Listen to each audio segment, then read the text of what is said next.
What's going on, everybody? C4 here. Welcome back. More C4. We are reacting to the Philadelphia Eagles defeating the New Orleans Saints 15-12, going into the Saints' backyard and beating the hottest team in the NFL after they dismantled the Panthers, after they dismantled the Cowboys.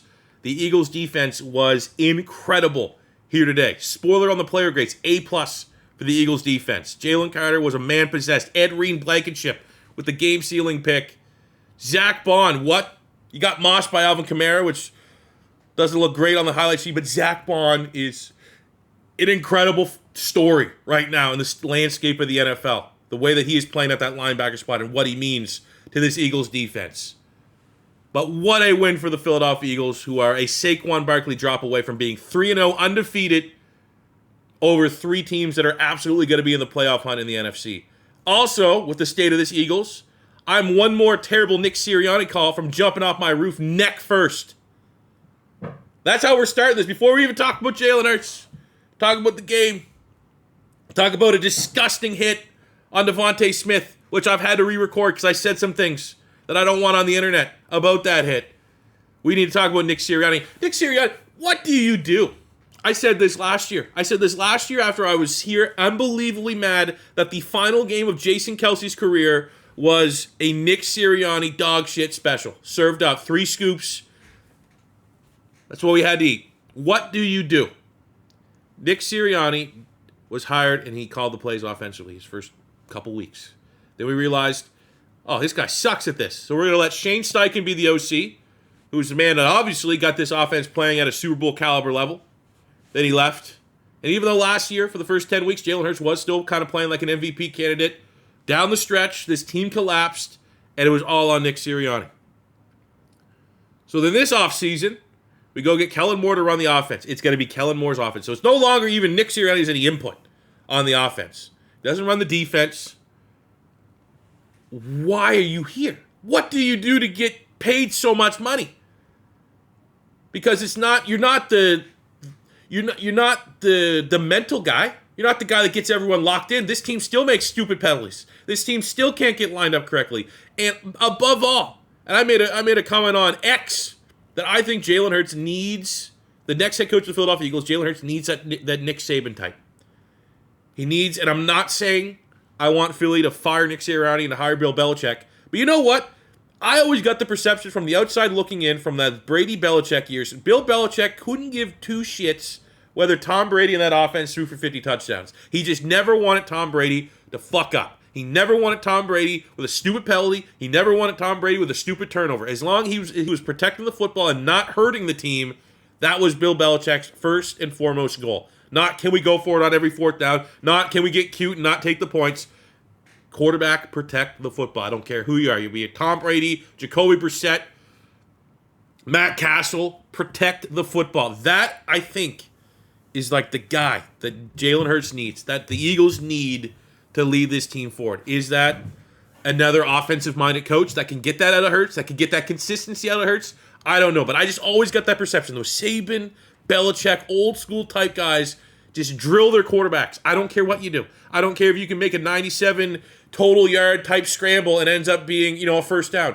Protect the football, and that's what we need. And that's what we need of Nick Sirianni. Because if Nick Sirianni has no influence over this offense, no influence over this defense, we heard last week after the Falcons lost that Jalen Hurts led the rah-rah, we got to get this right speech. And that got word out to the media at the post-game pressers, and the media was like, Nick, why didn't you talk? And he's like, Jalen said all that needed to be said. And then later in the week, Ed Reed Blankenship, sick interception, by the way, the game sealer in this one, said that this is a very players-led locker room. So Nick Sirianni doesn't even lead the locker. He's not that Mike Tomlin guy. So what does he do? You're looking at the checklist of responsibilities for a head coach, and you're crossing out pretty much every single one. The last one that you could have for Nick Sirianni here is game manager. You're a guy that got the pulse on the game to make the right decisions, to know that when you get all these analytics bouncing around your head, go for it, don't go for it, punt it, kick it, sneak it, you're going to make the right call. You got to be in your bag. And he's the worst in the league at that.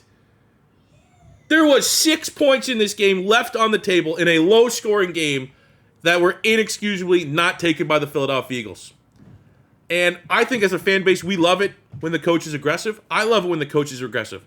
I love it when you're aggressive when we have our full-strength lineup out there. There was points that we did not get last week against Atlanta, and I said in the same video, when you are down in A.J. Brown, when you are down your all-world wide receiver, it's not time to play with that hyper-aggressiveness. It's time to dial it back. Understand the situation as a coach and play old school. Take the points as they come. And last week, we left that field goal. We went for it on fourth down, didn't get it in the red zone against Atlanta. Those 3 points, that'd be a 3-0 instead of a 2-1. And then this week, it's like, oh, we're down A.J. Brown. Oh, Lane Johnson and Mekhi Becton, the whole right-hand side of the offensive line, gone. Oh, Smitty, gone. Let's still keep going for it on fourth down, not take the points. And the worst part of it is we don't take the layups. He sends out Jake Elliott for a 60-yarder at midfield. His career-long 60. I think Jake Elliott's the best kicker in the league. That's still a ridiculous situation. That is complete mismanagement of the situation. Missed the kick. Saints get outstanding open field position. The rest was history. So Nick Sirianni is failing or not required to in his job description at just about everything required to be an NFL head coach. So I close my rant with, Nick Sirianni, what do you do? It's unbelievable. Going into the player grades, tied in Nick Sirianni. I think right now, if I was, as far as Howie Roseman, Jeffrey Lurie, looking at expectations for Nick Sirianni, understanding he doesn't do much, I would say your number one mission for the rest of the season is to get Jalen Hurts to play with consistency. Jalen Hurts, when Shane Steichen was here, was consistent. He was consistently smart with the football. Jalen Hurts last year, first 10 weeks, he was consistent. Since then, there's been zero consistency from our quarterback. First half, Jalen Hurts looked like Carson Wentz out there. Red zone interception, which we've seen how many times, 2-3 times already this year. Red zone picks, inexcusable. Had a fumble loss where he's running like LaShawn McCoy out there with zero ball security. Jalen Hurts, especially with how lights out the defense was playing in the first half, Jalen Hurts, much like the first quarter against Green Bay, just hurting this team. And then the second half, Jalen Hurts was very good. I wouldn't say necessarily excellent because the big play to Dallas Goedert, which we had to have, and I'm going to give full credit for making that throw, it was probably more of a botched job on the Saints. It looked like the linebackers and safeties collided in midfield, which sprung Goedert, who, Jesus Christ, 170 yards. That is insane. But down all those weapons. No more Lane Johnson, all-world right tackle. No A.J. Brown, all-world wide receiver. No Devontae Smith, wide receiver one caliber player. No Mekhi Becton. Jalen Hurts had to go score a touchdown, and he found a way to do it. Second half, he was great. First half, he was Carson Wentz. So ultimately for Hurts, I'd give him a C+ because he got the win. But he's got to play a lot smarter football, a lot more consistent football if we have any chance of making this season be any sort of impact, especially down the stretch. And hell, he's got to play probably lights out next week because who knows what the wide receiver room is going to look against a pissed-off Bucs team that wants to bounce back after an ugly loss against the Denver Broncos. Are we going to have A.J. Brown out there? Is Devontae Smith going to clear protocol? What's the right-hand side of the offensive line look like? There's a chance that we're going to need to see what we saw from second half Jalen Hurts for 4 quarters to get a good result out of Tampa Bay next week. Hopefully we can see it. Moving on to the running backs. We are a Saquon Barkley drop away from being 3-0. But I still think, even with that last week, we are a non-Saquon being on this roster away from being 0-3. Saquon took over the game in Green Bay. Saquon took this game over. 147 yards, 2 touchdowns, had the 65-yarder, had some good blitz pickups to keep drives alive. He's an incredible player. What a sign. I mean, I know that there's a little bit of anti-Howie Roseman going on, and I've always kind of led that charge in years past. But the Georgia picks haven't been looking great. But, I mean, you look at the 2 big acquisitions this year for the Philadelphia Eagles. Saquon Barkley in free agency and Quinyon Mitchell in the draft.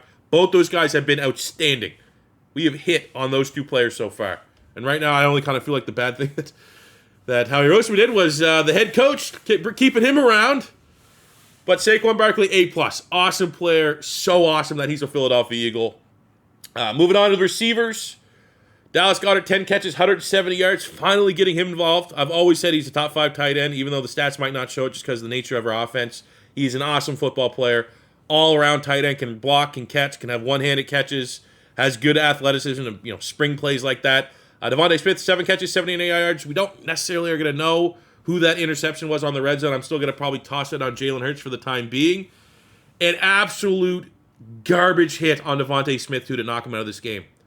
Play was blown dead. Two guys grabbed him on a short throw, and you know the play was blown dead because he got lit up and the ball fell out, and there was no even fight for the fumble because the play was dead. He had some 320-pound nose tackle just crunch him while he's already locked up by two linebackers, like the smallest player on the field. Garbage. That's one of those ones where, you miss Jason Peters a little bit. Because that would have happened, and Jason Peters out there, Jason Peters probably is getting an injection. That's one of those ones where you just like, okay, Big Dom got involved last year and missed a couple weeks. That might be one where you send Big Dom out there. Send him out there with a.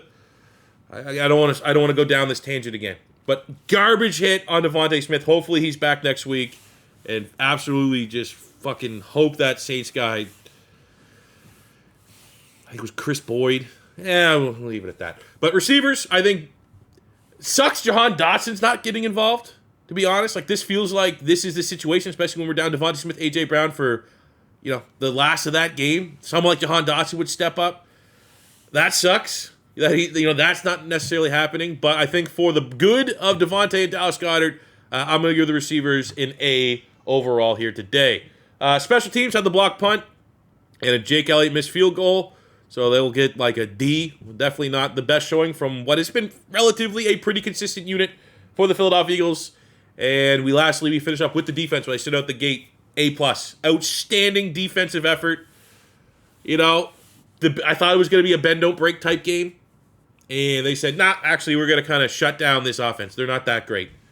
I think Keely Ringo stepped in after Slay got fucking another what is going on with the Saints? Saints Penning just blocked Slay into like the bench. 15 yards Slay, we got up slow. That was garbage. Goon activity. Keely Ringo came in at the end of the game. Didn't hurt us. I think Nolan Smith had a couple decent plays, even though I don't know if he was the guy that kind of blew the punt block. Josh Sweat had a couple good pressures. Slay, a couple nice pass breakups and coverage reps. BG set the edge a bunch of times. Reed Blankenship with a game-sealing pick. Milton Williams continues to be our best pass rusher for this season. Jordan Davis got a nice sack. He had his best game all season long. Quinyon Mitchell has been awesome for a first-round pick, getting thrown on an island, thrown to the Wolves. He looks like he's going to be a shutdown corner one in this league. Jalen Carter, we'll finish with him. Nakobe Dean was solid. GJ was solid. Happy that he made the game. He was on the injury report. Zach Bond has been an outstanding story. What has happened? I mean, yes, he gave up a moss to Alvin Kamara, but even then I thought the coverage was great, especially for the context that he was a guy that was kind of like an edge rusher last year. We have him playing linebacker, and he still had tough contested catches and made Alvin Kamara have to make a highlight reel play on him. But Zach Bond has been awesome. Definitely one of my favorite players this season for the Philadelphia Eagles. I have him in my IDP fantasy leagues as well, which helps a little bit. But he's been incredible. But I think game ball goes to Jalen Carter. Jalen Carter is an absolute game wrecker. He was unblockable today. He 2 pass breakups, 2 TFLs, could have had another, like a sack or two in this matchup. Jalen Carter took this game over and showed the world that he is a superstar. The consistency is an issue. It happens with a young player. It's kind of the word of the day with this Philadelphia Eagles team, offensively and defensively. Where is the consistency? But I think above all, Jalen Carter gets the game ball. The defense got us this win, and we are 2-1 on to Tampa Bay. But I close this video out the way that I started it. We're 2-1. Could have been 3-0. We should feel good about this team. We got 2 really quality wins over playoff caliber teams, and our 1 loss was a self-inflicted loss. I think it's almost fair to say. With all due respect to Atlanta and Kirk Cousins and that awesome drive to go win it, I think that was more Philly messing up than it was Atlanta doing their job. But all that being said, I still just, Nick Sirianni, what do you do?